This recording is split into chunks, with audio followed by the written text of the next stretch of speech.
Sakit sa lawas, uy. Kapoy kayo sa biyahe. Uy, naunsa ka?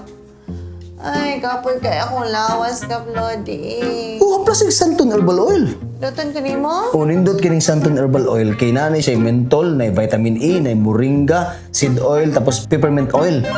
Unya, nabaw sa tanan, nindot pagid di siya nga haplas. Kay, kung mga haplas ka, di makadula mga insekto o mga lamok. Luton mga ako ni mo. O kung ikaw, pahilot ka. Sige. Pero wala ng kapoy sa lawas, be. Ako haplasan ng Santon Herbal Oil. Ay, likod na ako. Sakit niya akong likod, Kaplodi. Na. Muta na yun. Uy. Mut ka na, si muta, si muta. Santon Herbal Oil. Uy. Di ka manimawang haplas, ani? Sige daw, be. Bisag dili na kahiluton mo ron, kagimasaya ni tita. Ay, mo. Takilid niyo, takilid. Ana. Ande na dapit. Na. Ay, gamot. Be. Hindi naman nahilot. Ha? Buot naman ni. Sige. Ha? Awa, be.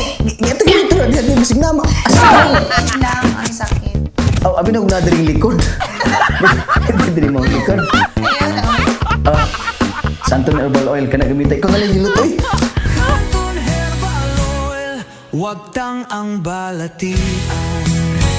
Mapalit sa mga butika nationwide.